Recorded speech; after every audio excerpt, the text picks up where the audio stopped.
Now you're listening to Podcast, Her World Indonesia Podcast. Cuman kenalan dulu yuk. Aku Kiki, asisten managing editor di Her World Indonesia. Pertama-tama nih ceritain dong gimana sih pengalaman stay at home kalian. Kayaknya kita tuh udah masuk minggu ke-3 apa ke-4 ya. Kayak asli jujur udah sampai lupa hari sih, udah nggak tahu ini udah yang keberapa. Tapi ada yang nyadar nggak sih kalau kita di rumah nih harusnya kan lebih hemat ya, tapi malah kalau aku sih ngerasa kok pengeluaran malah makin boros ya, tetap boros ya gitu. Nah, di ngobrol bareng HW kali ini, aku mau ngajak kalian untuk cari tahu kenapa sih kita tuh boros walaupun di rumah aja. Nah, kali ini aku nggak sendiri pastinya. Akan ada Alia Natasha selaku financial advisor yang akan kita tanya-tanya seputar hal ini. Oke, aku langsung invite ya. Mbak Alia udah siap belum nih ya? Hai.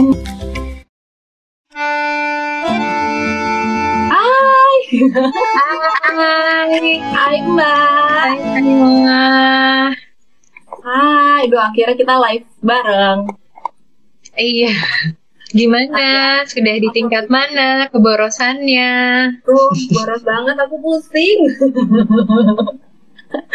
Jadi ini pertama-tama thank you ya Mbak udah menyempatkan waktunya nih untuk ikutan ngobrol bareng HW hari ini. Gimana momen di rumah aja?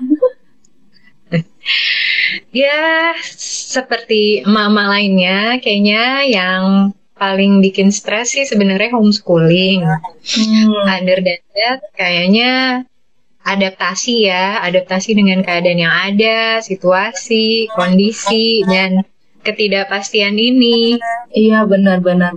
Jadi emang banyak banget ya teman-teman, terutama perempuan nih yang curhat ataupun cerita lah gitu tentang work from home ini yang ternyata bikin hidup kita lebih boros, ya kan?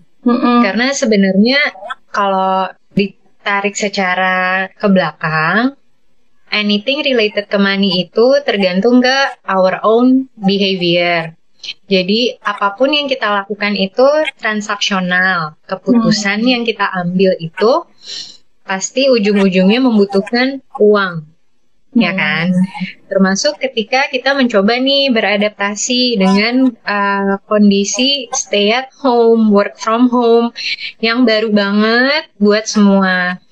Dan kalau kita cek 4 minggu ke belakang, ketika keputusan work from home dan stay at home itu dimulai, yang mendrive kita ada di sini adalah satu, fear. Ketakutan akan corona itu sendiri. Jadi, secara insting kita mencoba buat bertahan.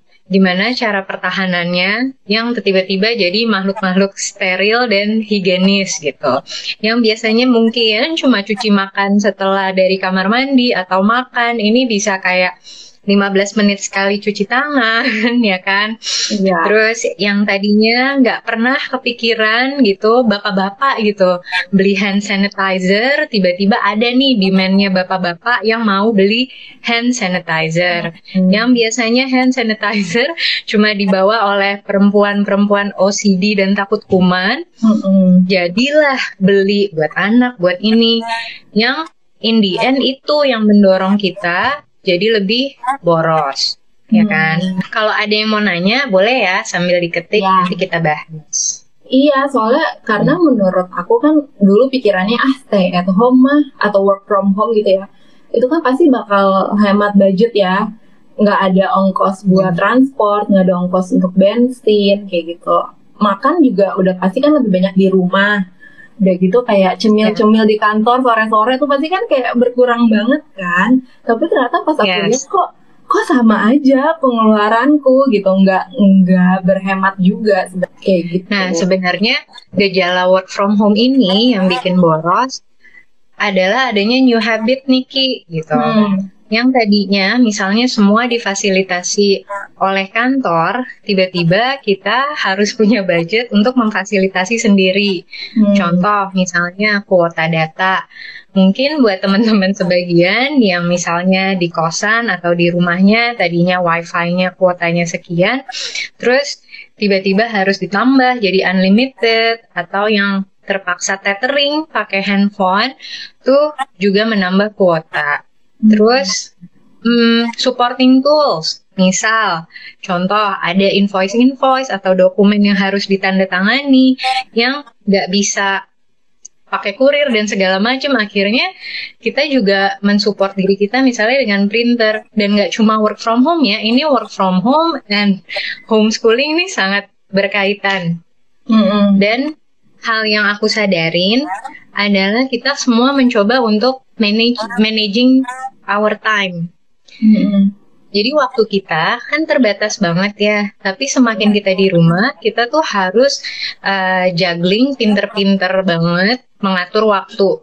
Apalagi yang namanya perempuan, terutama misalnya kalau udah nikah, ada urusan anak, domestik, ngurusin pasangan. Nah, terkadang yang suka kelupaan atau yang membutuhkan waktu sangat lama itu adalah preparing meals. Dan ternyata di kota-kota besar nih mulai ada habit kalau punya mbak tuh pulang hari.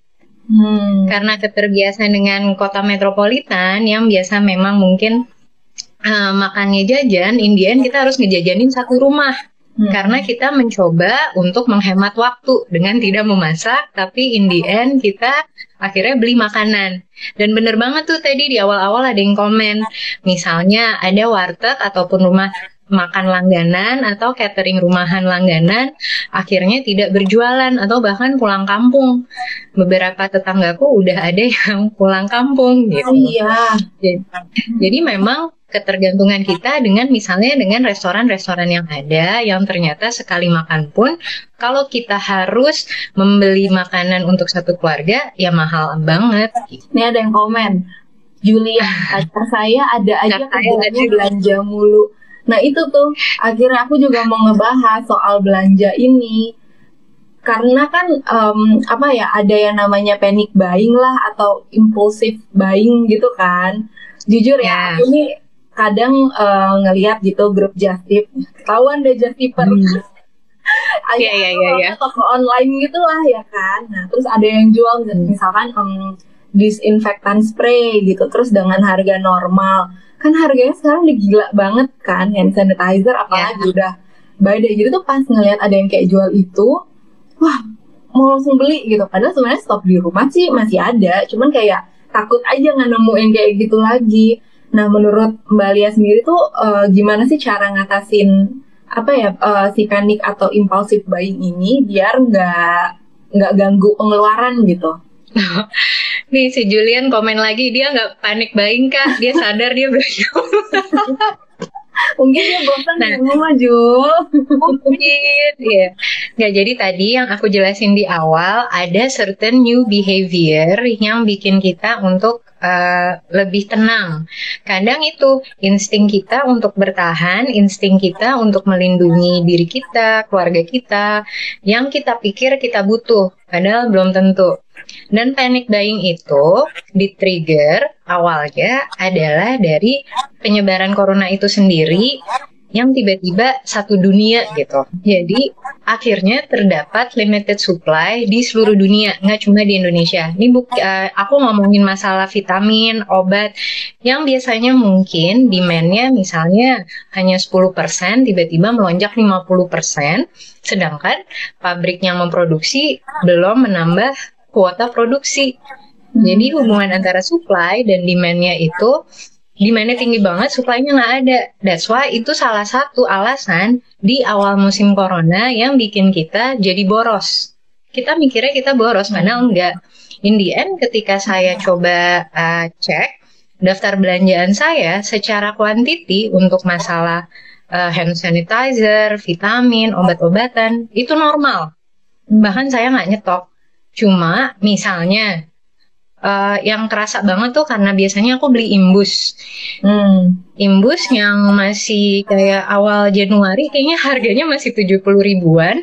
Tiba-tiba udah naik 90 ribuan. Aku nggak tahu ya sekarang. Dan tiba-tiba 20-an something deh. Nah, seperti itu.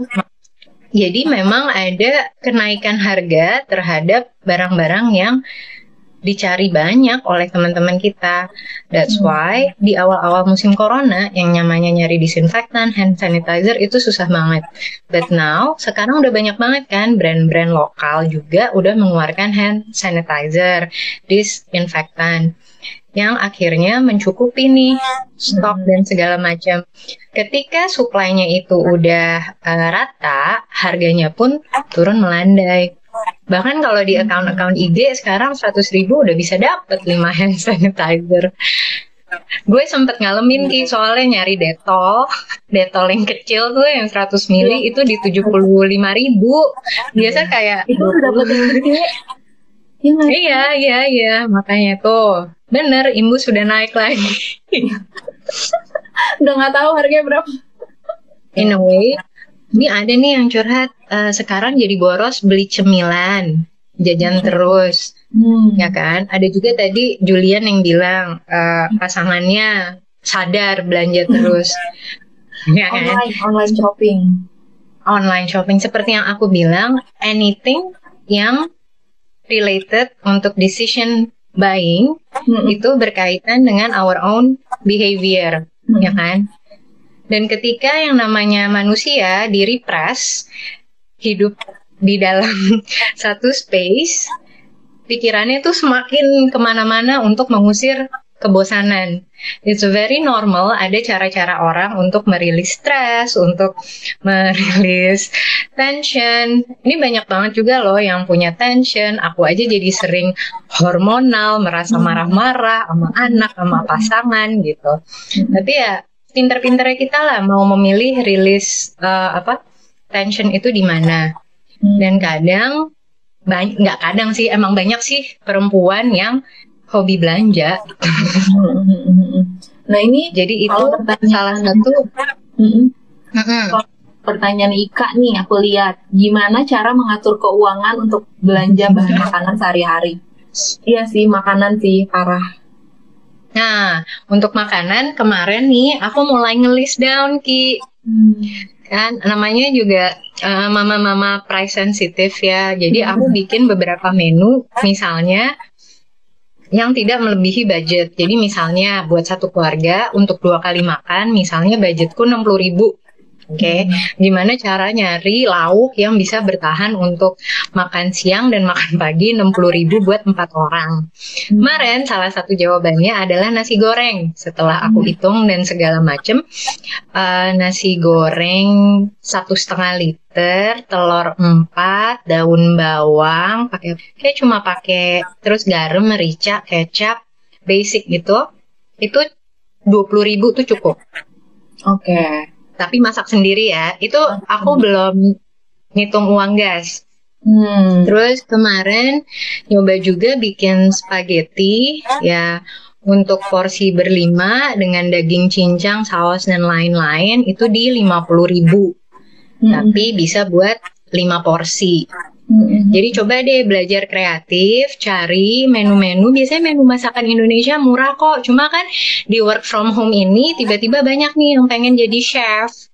Iya. Yang pengen nyoba bikin spaghetti aglio olio atau tiba-tiba pengen bikin sushi dan lain-lain karena mungkin punya banyak waktu.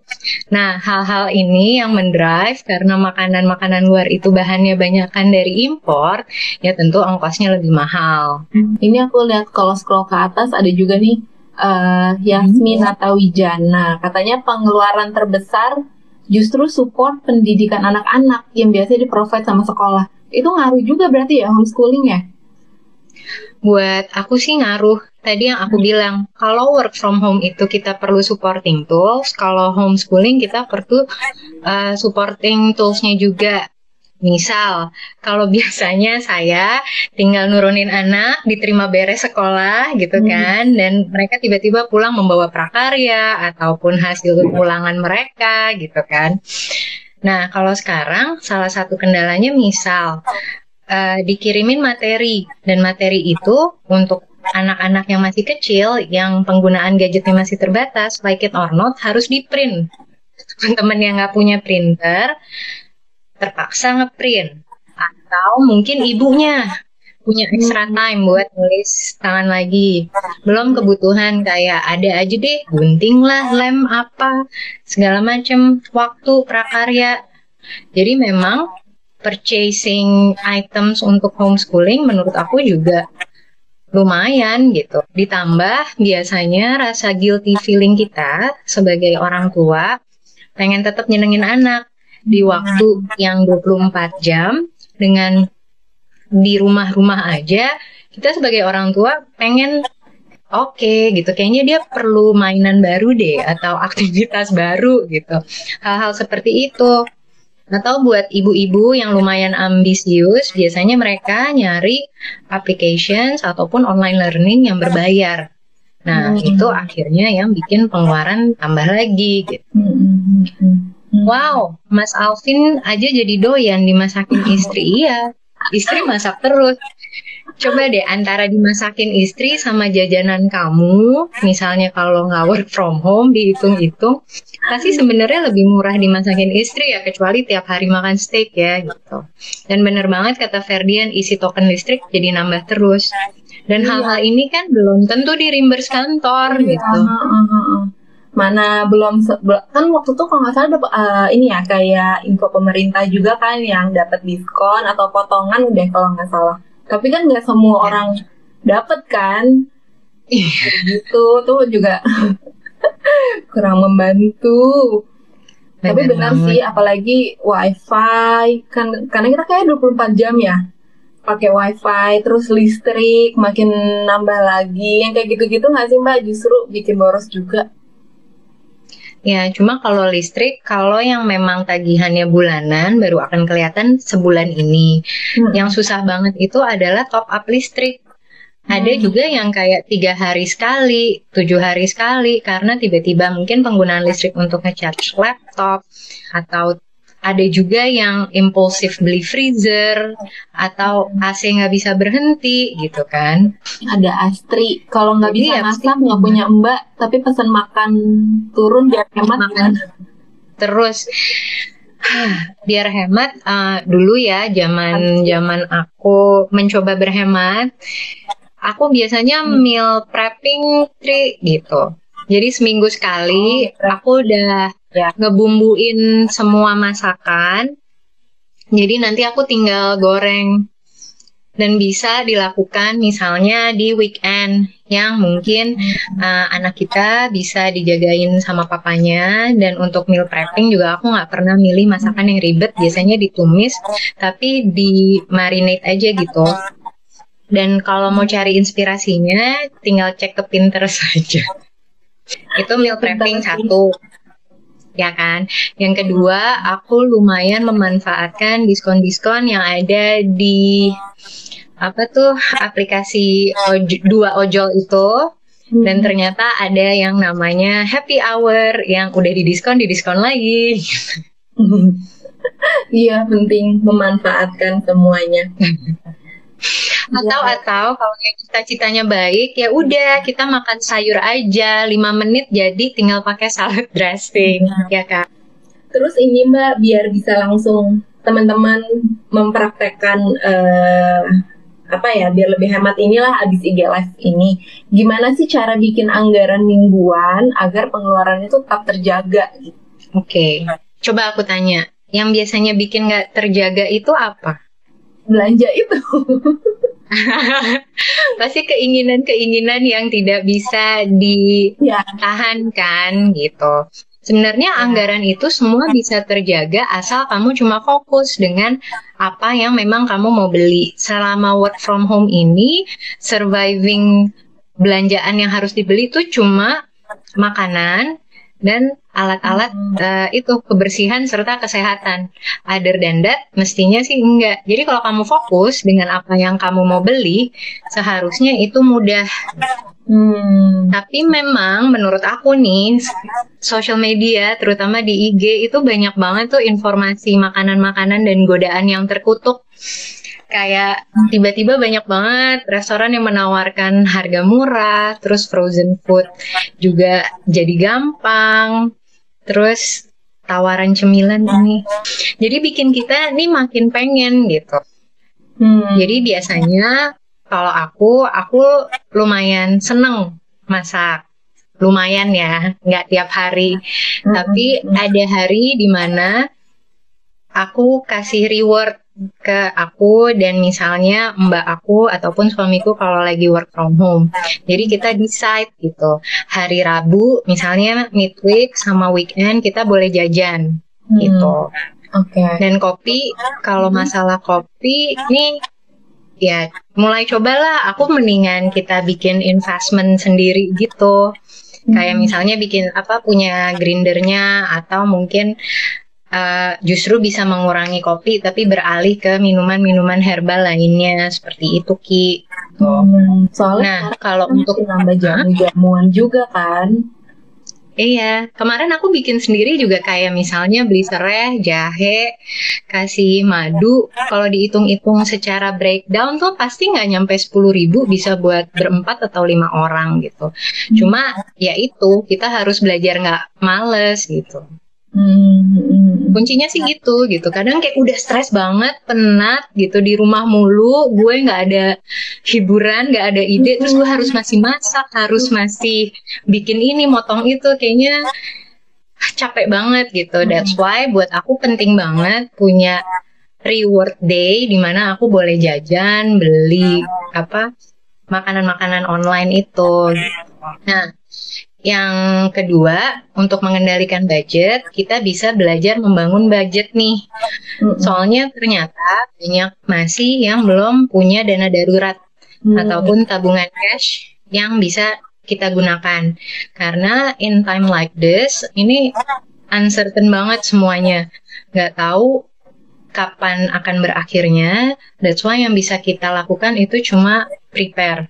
Dan kalau ditanya, sekarang nih waktu yang baik untuk investasi atau enggak, buat aku lebih prefer untuk building cash. Aku pribadi ya. Gitu. Karena cash is king gitu. Kecuali memang mungkin kalau aku yang punya BCA gitu kan, uangnya banyak banget, mungkin aku masih bisa invest gitu. Cuma kalau kita masih juggling atau dana darurat kita masih terbatas, I suggest untuk tetap fokus membangun cash. Oke.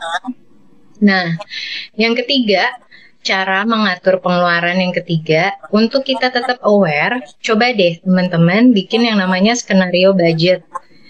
Kalau secara finance and accounting nih, kalau bikin laporan keuangan ataupun target penjualan, biasanya kita bikin 3 skenario. Skenario moderat, skenario kan aku sampai lupa. Skenario buruk banget ya kan, moderat dan bagus banget ya. Coba deh kita ambil tengahnya aja gitu. Misal kita cek sekarang nih dana kita ada berapa ya gitu.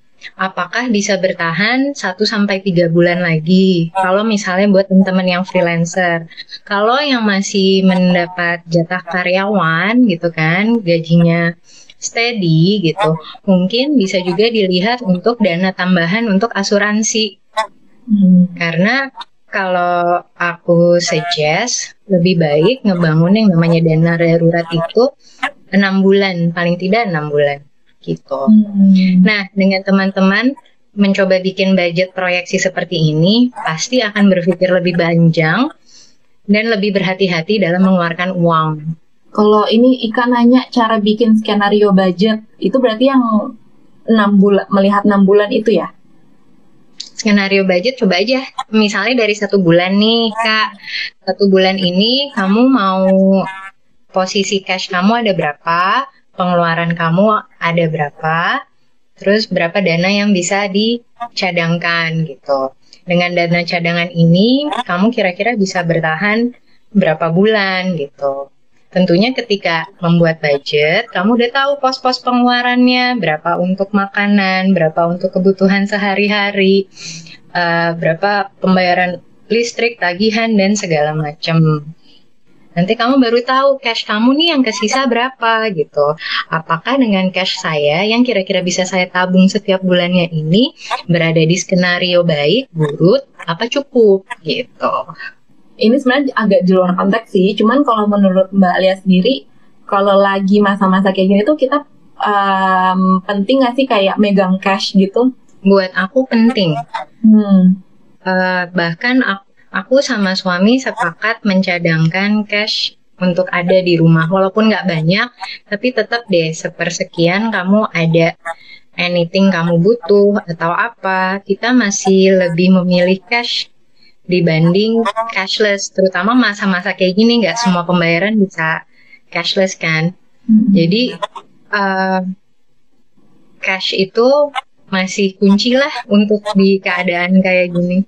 Apalagi kita mau menyambut puasa dan lebaran, mungkin akan lebih banyak kebutuhan, ataupun kalau misalnya kita punya cash berlebih, I think it's a very good time buat kita zakat atau bersedekah. Kalau misalkan harian gitu perlu nggak sih kita biar nggak boros nih, misalkan hariannya kita tentuin hari ini cuma bisa ngabisin berapa kayak gitu. Ya, nah itu makanya kadang kan kalau aku enaknya bikin mingguan. Kenapa? Kadang kayak beban harianku udah berat, capek gitu. Aku tidak ingin terlalu memikirkan. Tapi kan dengan tahu oke, kira-kira seminggu nih gue akan mengeluarkan segini, I think it's okay. Tapi kalau kalian punya self control dan disiplin yang lebih tinggi, bisa aja ngecek secara harian.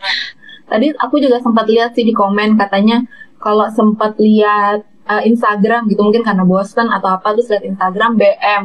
Nah gimana, kan kadang BM-BM ini nih kayak bisikan-bisikan akhirnya kita jadi boros kan. Gimana caranya untuk bisa ngebedain, maksudnya emang apa ya mengontrol lah ke BM-an itu gitu loh.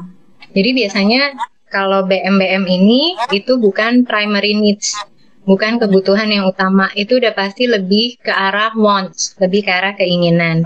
Di masa seperti ini, aku tiap kali pengen belanja gitu ya, apalagi sekarang lagi banyak banget ekstra tambahan diskon ketika mau melakukan check out gitu kan. Satu, aku kasih beberapa hari buat berpikir. Alhamdulillah kalau size-nya sampai nggak ada, jadi hilang gitu kan dari wishlist, iya kan. Benar-benar. Nah yang kedua itu coba pikirin deh gitu, apakah barang ini akan berguna 1-3 tahun kemudian gitu.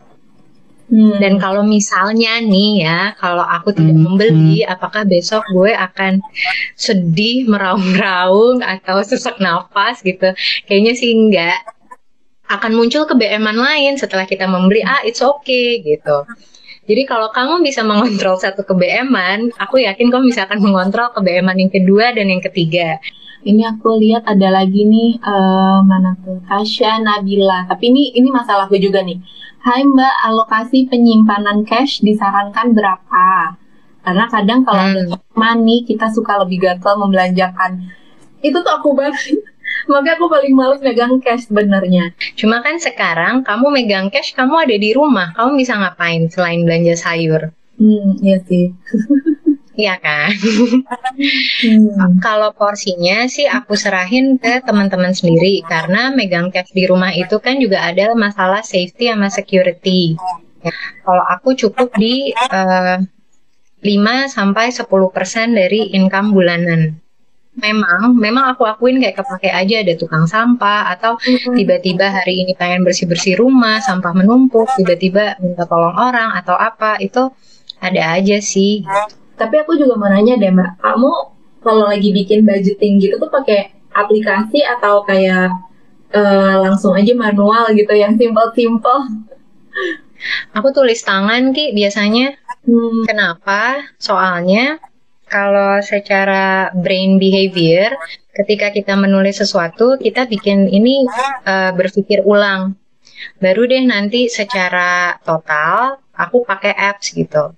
Tapi untuk ngitung-ngitung dan segala macam, tadi tuh contohnya kayak aku bikin weekly budget, aku melakukannya sangat manual sih gitu. Tapi berarti emang harus niat sih bikin budgeting ya.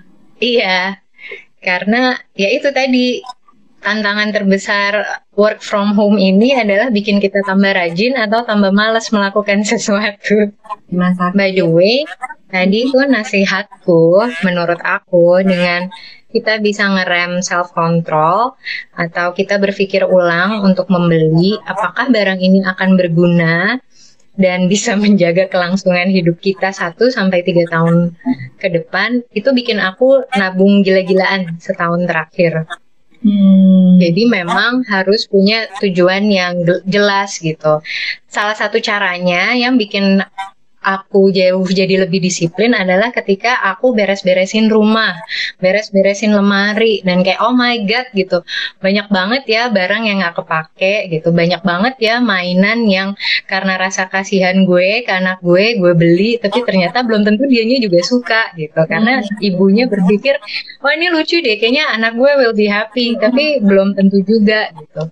Jadi that's why setiap kali beli ataupun apa, aku juga coba diskusiin gitu, misalnya ke pasangan, emang anak kita beneran butuh gitu, emang anak kita akan beneran senang gitu.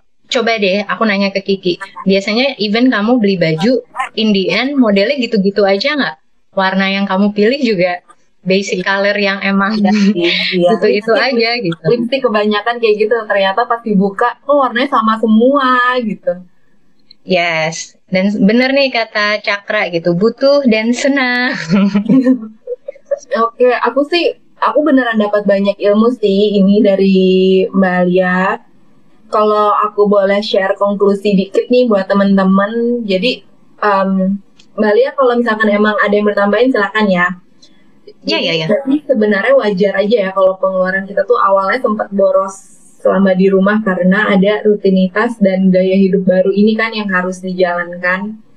Tapi kalau bisa jangan sampai terus-terusan atau impulsive buying itu. Dan tadi juga udah diajarin sama Mbak Lia cara bikin anggaran mingguan itu gimana agar pengeluaran tetap terjaga. Semoga langsung bisa dipraktekin. Aku sih merasa terinspirasi sih ini. Jujur langsung berusaha mempraktekkan setelah ini. Iya, kadang praktek yang kita pikirin tuh susahnya dulu. That's why aku encourage teman-teman buat bikin tulisan aja. Awalnya juga aku bikin budget sama kok kayak zaman mama aku dulu, ditulis, dibikin amplop gitu.